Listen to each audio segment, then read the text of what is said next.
back to Dog Ventures. We're going to take a tour of the bus today, and maybe I can get them to help or at least calm down a little bit. Well, come here. You want to go get on the bus? Let's go get on the bus. Go. Let's go. Come on. All right, guys, so here it is. The Jedi Life Recreational Bus. That's Amy's idea. I can't take any credit for that at all. She suggested a Star Wars kind of theme for the outside, and of course was like, absolutely, let's do that. And it's just a decal that we put up there. This was a church bus, United Methodist Church of Heber Springs, and we got it for really super cheap. Got a great deal on it. It's older, but it's low miles, so hopefully it'll go for a long time. The outside, you know, we put that decal up there. The paint job, it was terrible. That's part of the reason we got it cheap. All this right here was cracked, chipped paint, just coming off paint. So Amy did the exterior, did it all herself. She kind of sanded it down, and it's actually rhino lined is what we done. It's Rust-Oleum makes a rhino lining in a can, and we went all the way down, or she went all the way down it, both sides. We re-caulked, re-siliconed all the seals. The company we brought it from said they'd done all that. I'm not sure how much of that they'd done, but we went through and did a little bit of it ourselves. Even went so far as to do the tires, all that same black. Just in some respects, I'll make it match. It also purposefully kind of gives it a little bit of a ghetto look, which we thought was cool. And then the back, this is the best part of the bus, I think. Again, Amy's responsible for all the exterior, and that is what she did to the back. For those of you that don't know, that is a Stormtrooper. And yes, that's all painted, all done freehand. It's automotive enamel paint that Amy used. Did an amazing job, I think, on that. And then of course we had to have our little bumper sticker there. Again, that's all Amy's idea. I can't take any credit for any of this. But that's pretty much it for the outside. It's a 14-passenger wheelchair, or used to be wheelchair handicap accessible bus.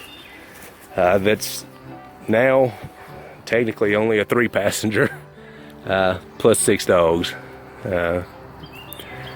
Anyway, we're happy with it. I think the outside turned out just really great. So let's go inside, see what it looks like.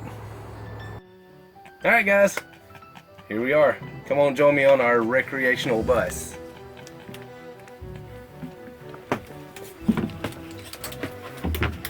Okay, so I'm just going to give you a quick little tour of what we've got here. Very little bit about what we've done. Like I mentioned before, we have an entire 9-part video series that I did, and it's on a separate YouTube channel. And I'll mention that again at the end and tell you how you can find it. It'll be in the link down there. Hopefully I can get the link to work and tell you where to go, and you can watch those if you want to. Just a word of warning, those are really dry. They're very just, here's what we did, here's what we're doing. And there's not a lot more to it, but it'll give you a better idea of exactly what all we did do to what used to be a bus and very much now is an RV. So anyway, you can see we left a set of seats in down here. There's no passenger seat, obviously. You could see as you came up on the bus there had to be somewhere for whoever's not driving to sit, and obviously somewhere for Miss Bella to sit. Anyway, that's really that. The driver's seat's about all that's original to the bus. We did leave these luggage racks up here. As you can see, this is now our storage. This is where we packed food, clothes, towels. You know, we got a sleeping bag just in case. All of the puppy dogs, food, toys, treats, some tools. This is where the majority of our stuff is packed in addition to a few other little cubby holes and whatnot that I'll show a little bit later on. Over here, you can see we've got a sink.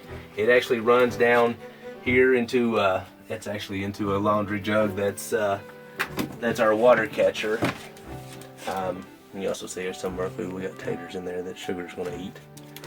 But we got piping, actual plumbing that runs down in there, so we have somewhere to wash hands, wash dust off. This, in case you can't tell, is a bug sprayer, and we use it to pressurize the water and actually have something to hose down our dishes with. And then just a little 1-cup coffee maker that's in just a little box that I made just somewhere to secure it so it stays in place. You can see our power inverter, 1500 watts, and then also our microwave down here. And here's just more storage, just more food and whatnot in there. Just a little extra storage in addition to somewhere to have a sink, somewhere we can do dishes, wash our hands, like I said, take sink showers, because we don't have an actual bathroom in here. Next to it is our little dorm size, I believe it's a 2.3 cubic foot fridge. It'll be plugged into the power inverter and be running the whole time. Just some shelves for storage. We've got one here and matching one over here that is behind, as you can see, our closet.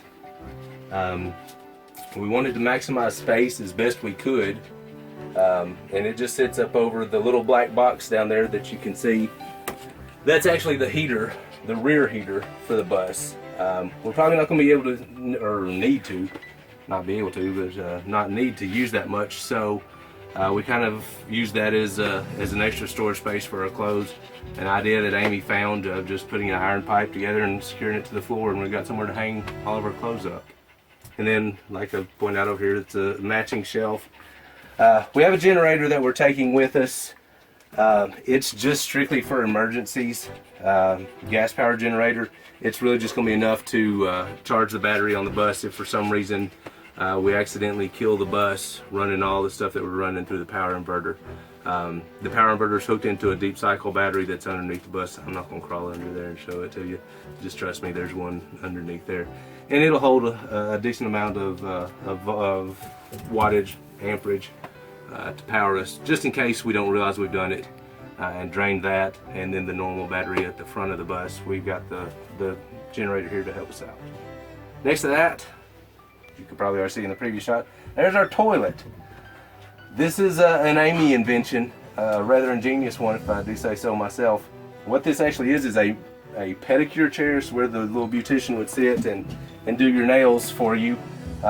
We just cut a hole out of it, stuck a toilet seat on it. There's a bucket with a trash bag in it, and you sit down, you do your business, wrap up the trash bag, put it in another trash bag, throw it in the trash. And that way we don't have to have basically plumbing.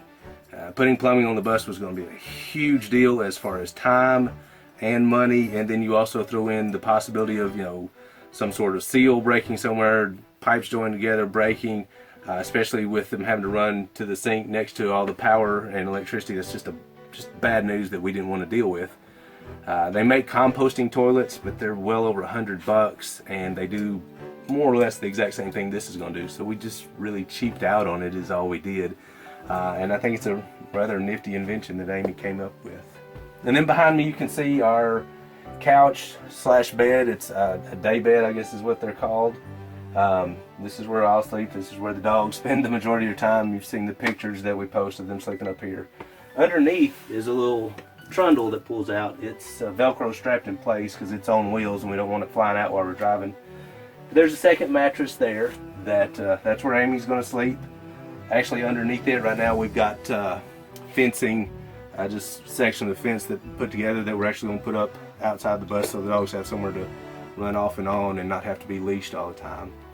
And then underneath it is more storage. We've got our spare tire there. We've got a little stroller to put Sugar, the old dog, in when we go hiking at the Grand Canyon. By the way, we're going to the Grand Canyon. And that's really it. This up here, this is the rear air conditioner. You can see maybe, I'm not sure how the light's going to affect the camera shot, but we put a skylight in here. It used to be an emergency exit hatch. We were going to do this anyway. It broke, kind of pushed our time frame up. It's really neat. It lets in a lot of extra light. It lets in a lot of extra heat too. So we've got just a heat shield that we covered up. And then also this little doodad here that's hanging down. It's solar power for a rope light that we've got running around it. When it gets dusk or a little later, it may not kick on just yet. There you go. It flashes, or we just have normal lights that come on right there. Just a little extra light after, after dark, that we don't have to worry about powering all these lights and draining our battery. So anyway, that's really it for the inside of the bus. I've already shown you a few things on the outside of the bus, just what it looks like, and then if you'll hang tight for just a second, I'll show you a few more little things to the exterior of the bus, and then that's kind of it. Alright, so little extra that I wanted to show everybody. The bus that we got, it's a 14 passenger, but it also had a wheelchair lift here, handicap accessible, which we obviously took out. But having the doors here on the side has helped out a lot, because we had to raise this up to be able to fit this in, because the trundle pulls out and it kept bumping into the wheel wells. So to get it up and get this sitting even with the wheel wells, so we could have the trundle that pulls out and kind of maximize space, we kind of accidentally made ourselves a little extra storage. Pointed out the spare tire and the stroller that are underneath here. Well, here we left open, so we've got a little extra storage. Our charger for the deep cycle battery, some solar showers so we can actually take a shower in my boots, and then the same thing on the other side. We have a little extra storage, a few extra cubbies over there, just to stuff things and have a little extra storage. So it worked out well. It was a real blessing that this was a handicap accessible bus, because you can ask Amy if she thinks I'm handicapped as it is, but it makes it appropriate. But it also is just one of those things that kind of worked out well, like so many things did with the bus. So anyway, thank you guys for watching again. I appreciate it. We really appreciate all of you that have taken the time to like us on Facebook and are following us. We're getting ready to go. We leave shortly. Like I mentioned, we're going to the Grand Canyon. We're going to take lots of pictures. We'll put lots of pictures on Facebook. We'll have several videos that I'll be putting together once we get back of our shenanigans as we're camping out and having adventures and going hiking and just going and having fun with the puppy dogs. I mentioned already the links. Hopefully I can get those working down here in the description. The links for the videos. If for some reason that didn't work, I'll at least have the description of what it is and how to get to it. TCH Big Dork is the username on YouTube. Do a search for that. That's my old channel. That's where all those videos are, and like I said, it's a 9-part series that's a lot more detailed of what we did to this and how we did it, all the time and effort that went into it, and all the help I got from Miss Bella and Sweetie too, right? You guys were actually not helpers at all. You just stayed in my way the whole time. But anyway, thanks again for watching, guys. We'll be in touch with you. Hope you enjoyed this. Hope you enjoyed the tour of the bus. Hopefully we'll have a lot more videos for you soon of, like I said, all the good times that we're going to have with these guys. Thanks for watching, y'all.